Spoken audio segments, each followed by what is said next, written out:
I am a wayfarer on the waking way, just like you. Years ago, in a time of despair, I was given cause to consider my small place in the whole of creation. The old questions that have perplexed us for ages were haunting me as well. Why are we here? Must there be a reason for our existence? How do we balm our sufferings, enlighten our minds, and awaken our hearts? Are there powers, energies, and realities just beyond our ability to comprehend them? Like a new day rising, a fervor to understand these things illuminated my inner east. The discoveries along the way have been manifold, malleable, and colorful. Like a kaleidoscope, the teachings and practices I have gathered continue to shift and bend, imprinting on the textures of daily life just as it is. My ministry arrives in the form of sharing this extremely personal, varied, sacred, ordinary way with you. Let us traverse this landscape together as siblings. I pray you will join me for a time. I am your brother Oran, and this is my witness to the wisdom cry of the Dawn Deacon.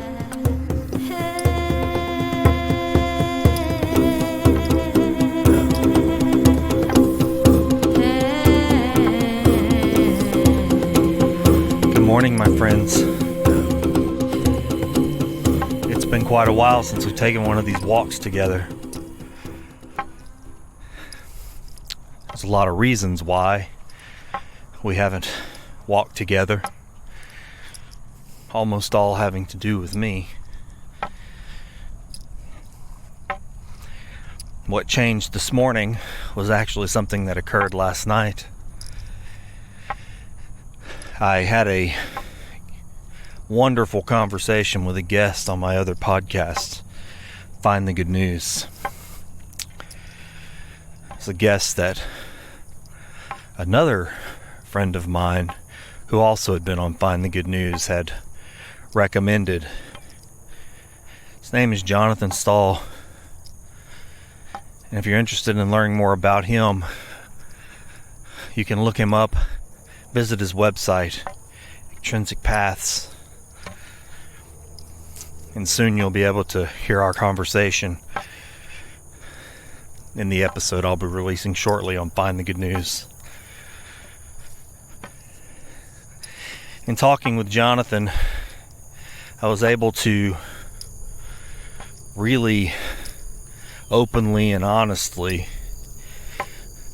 express vocally, or at least attempt to find the words to express and process a lot of what I'd been feeling the last couple of months, last few months really, and why I needed to step back and just look at the landscape, look at my actions, my motivations. In fact, just saying that out loud right now, it makes me think of something that a Lama often said at the beginning of Sangha. He'd always say, let us check our intentions. I wrote it down the first time I attended Sangha, and I sat with it for a while, and I thought how powerful to check our intentions, to just simply sit and ask, why am I doing what I'm doing? What are my intentions? It made me wonder how often I actually do that. I like to think that I do, but in reality, when I stop and analyze, I really wasn't. Both podcasts, this and Find the Good News, when I reflect on them, I think about intention a lot, or at least I thought I did. But it's so easy when something gets some momentum, for that momentum to simply just move you along, and for the original intentions to keep moving back, one car at a time, until they're possibly at the end of the train and maybe even getting unhitched. There's this idea when we do things that we are looking for a result. Maybe we give a gift to someone and we're looking for gratitude from them, or a signal, some kind of mirrored appreciation. I want to believe that I am a generous giver with no expectation. But when I analyze, I can find clear examples where I expect something in return, some result from my action. So it really got me thinking about how both this podcast conversation, this sharing through the Dawn Deacon, was slowly moving away from what I'd originally intended it to be.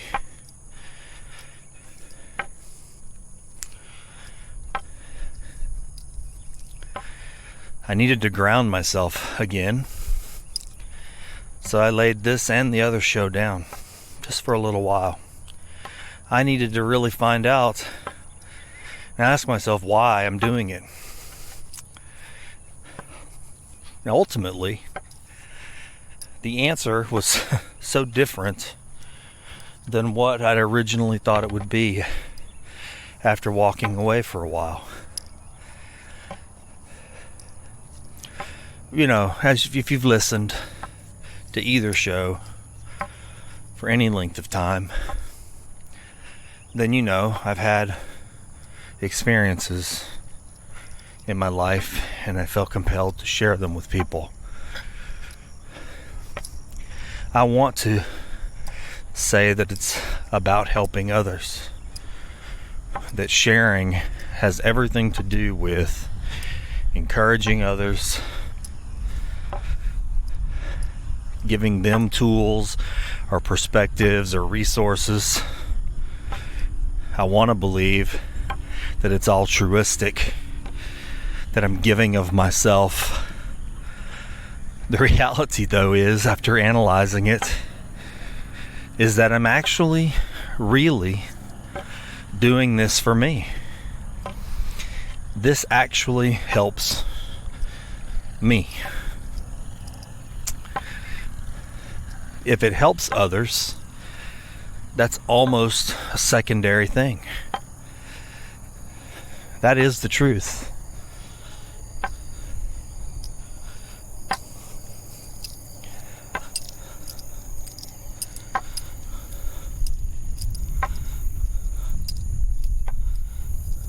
Morning.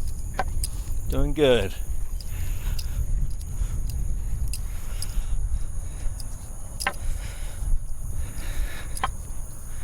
The other truth, which is harder to admit, is that I could feel myself turning sour, hardened, frustrated, honestly, even angry. Angry at the world, the people of the world. I don't want to deny it. It's a part of me to look out and see what's in front. The reality of all the calamities and tragedies. They've always been there. Great teachers have told us this. This is life.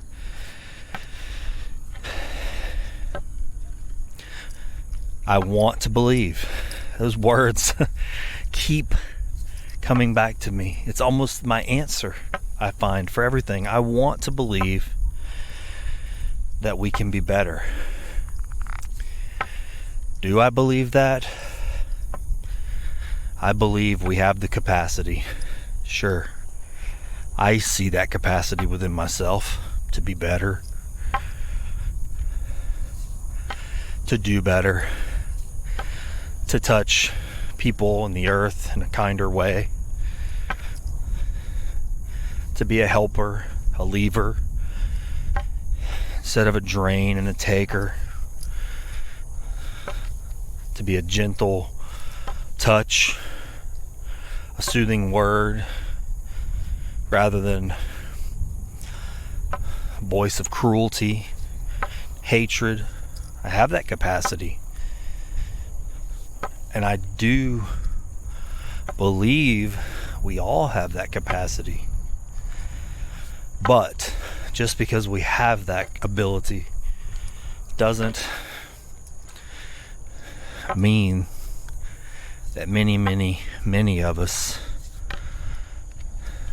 are putting it into practice or flexing those skills, working those abilities so that they become our first instinct when engaging with the world. I felt myself hardening up. I've watched as we face yet again the rise of COVID in our country, and all of the hateful and angry voices rising up in opposition to safety measures and tools that can begin to give us that normalcy that so many crave, so that we're not endangering the lives of the weakest among us. In fact, things have shifted to the point where now it isn't just the weakest among us physically healthy. Now it's the young, the virile, the healthy. Because we're too hard to make collective concessions and considerations for those around us.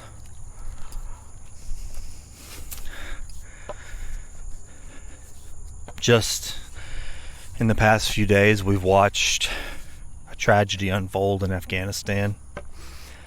A tragedy that we, in this country, had a large hand in creating over decades. We see environmental calamities all across the world, state to state, heat waves and floods. And so many just say, it's the media. But for those human beings, our literal human brothers and sisters who are standing in the path of these disasters, watching their homes be turned to ash, or their belongings turned to mold. It's very real. It doesn't take a news program or some spinster to tell them what's happening before their eyes. They can see it. They're experiencing it. These things weigh heavy on my soul, because most of these things are tragedies that we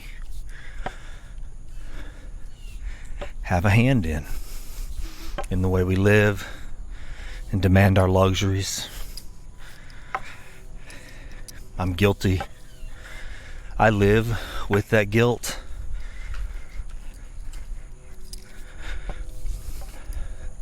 And I don't want to lay that guilt down, because that guilt is the thrust of any change I might make to turn the dial in another direction. Any change I might make to be kinder to my fellow human beings, my brothers and sisters, to respect the creatures of the earth, and to walk gentler and leave a lighter print on the earth itself. I want to believe that we can be better. I want to see that I can be better.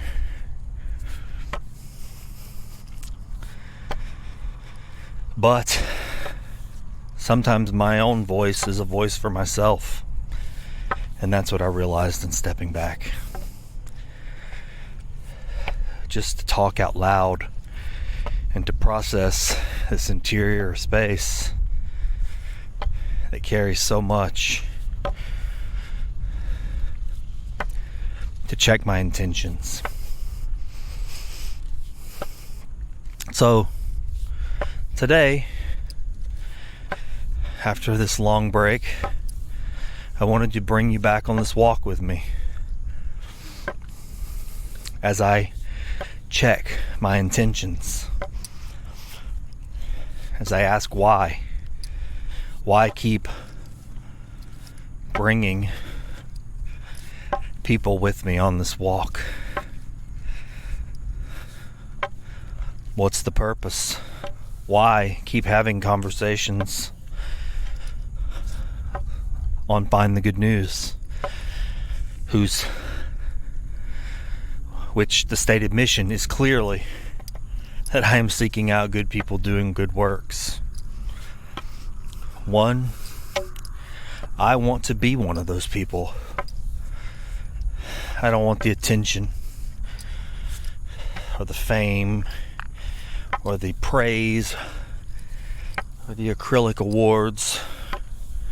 I want to be like the people that I talk to on that show. I want to be inspired by them. I want to take pieces from each of their rich conversations and look at the world for a moment through those conversations and see what I can grind into the bowl with all the other pieces and create some kind of ever-changing elixir that I can take throughout all the moments of my changing life to face what's in front and what's inside, to deal with this heaviness that I tend to carry when looking at all the sorrows of the world. I'm not alone. The last two conversations I've had on Find the Good News reminded me of that. Many, countless beings have carried the sorrows of the world. I just don't want to be overcome by them. I want to build a raft, however feeble and humble it may be, to whatever capacity I can, so others can climb on and ride on this torrent filled with tears. What are my intentions? I have no desire to be anyone special. And I have every desire to be aware of higher things, beautiful things. But I absolutely believe that they must be grounded, at least in this life that I'm living. Grounded in real things, dirty things. Grounded just like my feet hit the ground as we walk and talk. All these higher things must absolutely influence me and us if we're going to have a beautiful, beautiful world and loving, tender relationships with our fellow man.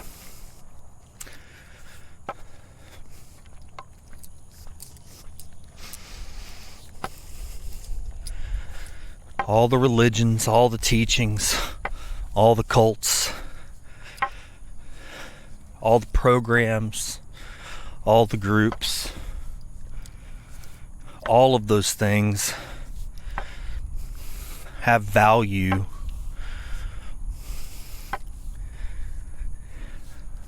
only in so much as they affect life here on this planet.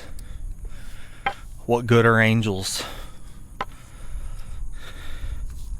if they sit around and watch us in a circle,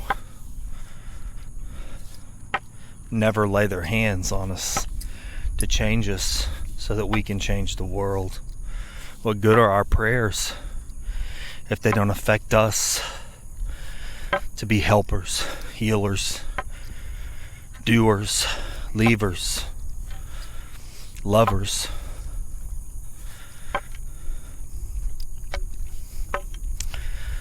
My prayer life has certainly changed in the last few months.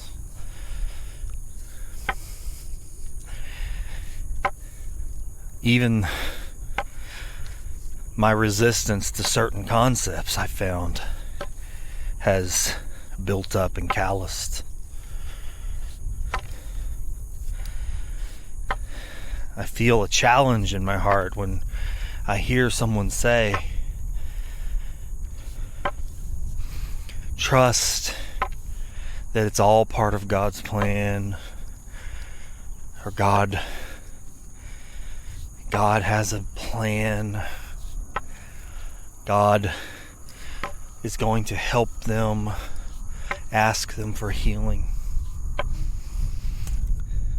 Do I believe healings happen? Absolutely. Have I seen miracles myself? Certainly. Experienced things that I can't really comprehend or explain how they happened? Sure. And has that strengthened my faith? Only in one thing: that there's a great mystery and that I don't understand it.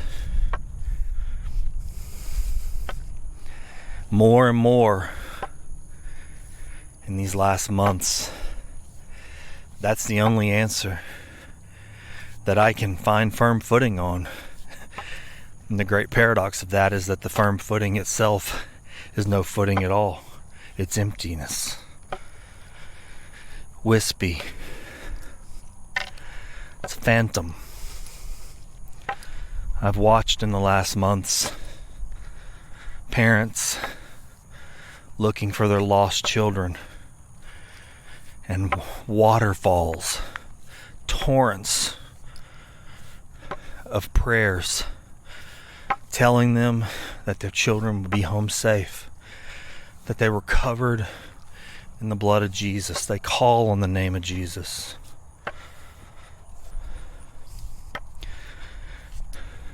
And then even hours after the parents update that their child has been found murdered, bludgeoned to death and left in a ditch. Those who don't read the updates continue to swear that Jesus is watching over that child and that they'll be home soon. And I am not attacking Christianity, it's just an example. And you can find them easily within the framework of any belief system. Seeing that reminds me that there is simply just a mystery. if the child was returned home safe, then it proves to those praying that the prayers worked like a magic spell. Their faith and their begging made it happen. And they want that prescription for you, for everyone, because it must be true, because it worked. In their life it was proven. And then the same prayers are said, the same belief applied, the same faith and begging to whatever the deity may be. And then we find out the details of a great, painful, moaning tragedy. Does that also prove then that these prayers, this belief, whatever it may be, doesn't work? I don't say this to break anyone's faith, and I'm not challenging anyone. I have my own ideas and practices and beliefs that I subscribe to. But underneath all of those things is absolute mystery. Absolute willingness to bend that I don't understand. And that there is no solid evidence or proof. How do I, someone who believes in something, how do I continue to do so when there's nothing concrete about it?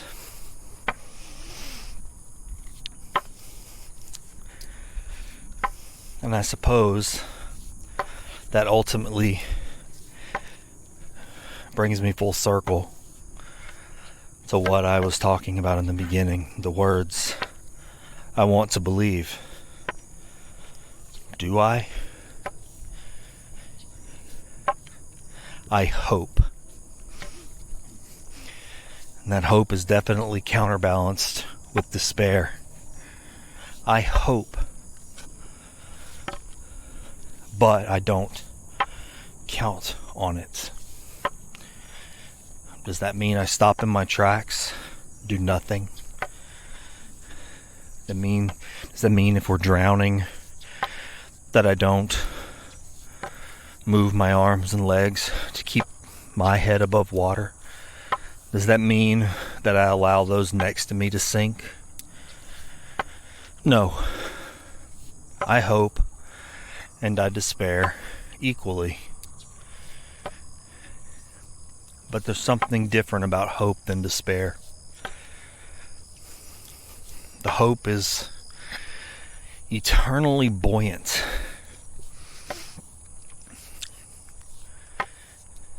And no matter how swollen that bladder of despair gets, hope is always equally buoyant and counterbalancing it.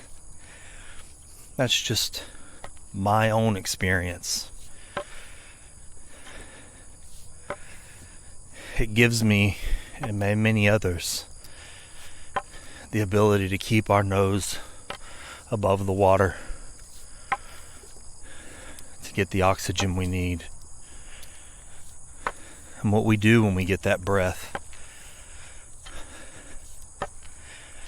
Do we save ourselves? Do we help others?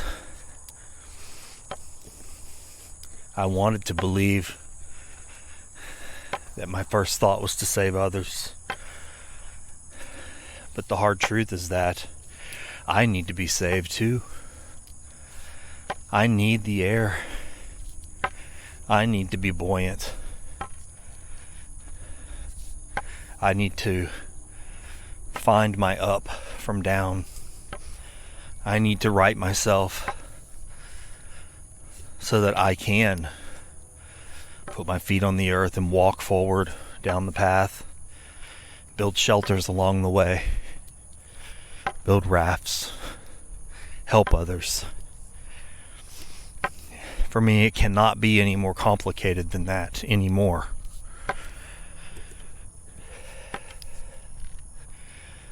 All the gold, all the art, the statues, the rituals, the adornments, the accoutrements, the traditions of every tradition, religion, or cult absolutely must serve creatures, humanity, and the earth.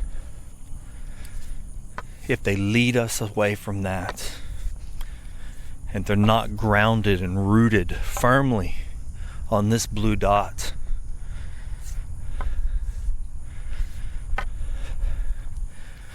then the waters of despair will rise and take us all. And we will have missed our chance as this creature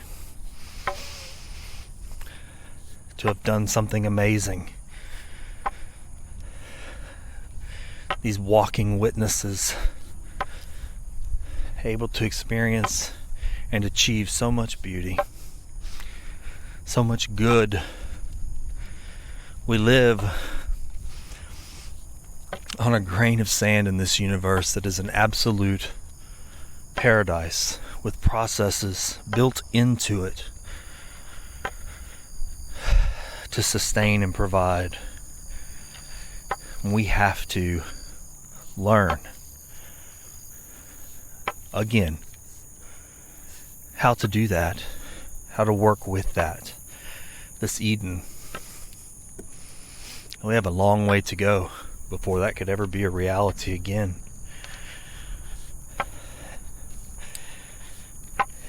It takes 1 billion hearts making the changes. 1 billion little spirits waking up together. One generation to the next. And in 500 years, we'll see something new. 1,000 years.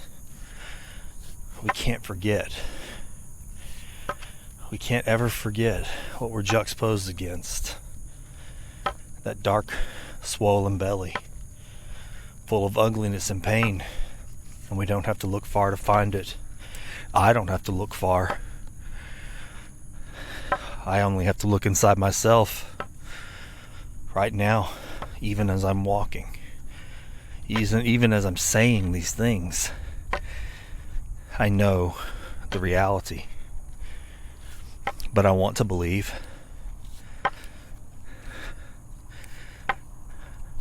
And I want to hope. I do hope. So if you still want to join me on these walks, or if you think there's value in it for you, then do it. I'll keep taking you with me. I can't promise that anything I say will be for you. All I can tell you is that I'm trying to save myself, to change myself, to process the grief and sorrow, the weight of a world in pain, of a creature that has, to a large degree, lost its way. Maybe if I can change in my ordinary life and talk about it and share it with you, maybe you'll find a reason to hope and a reason to make a change too. And then maybe we'll come again in 500 years, 1,000, to be involved in this world that's yet to emerge, this world that we hope for. because I do truly believe we have the capacity to be better, to treat each other better, to love each other.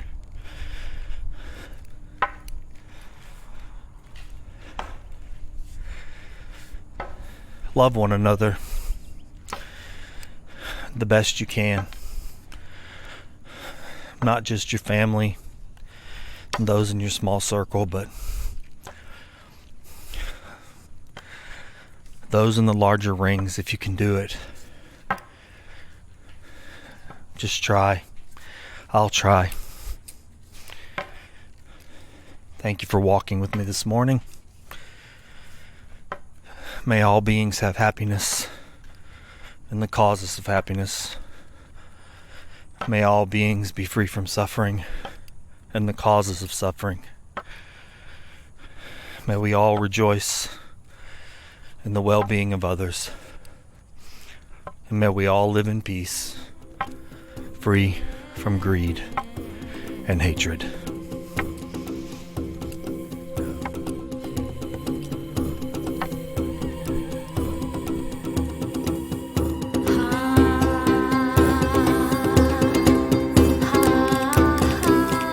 Brother Oran Parker is the producer and host of the Dawn Deacon and the Find the Good News podcast. As a licensed ecumenical minister, he practices universal spiritual accompaniment, offering a brother's ear to fellow seekers. Oran provides baptism, blessing, and union ceremonies, as well as tailored rituals to memorialize special occasions or blessings to sanctify personal spaces. Brother Oran also officiates weddings and funerals. For information or to contact Oran, visit findthegood.news or email oran@oranparker.com.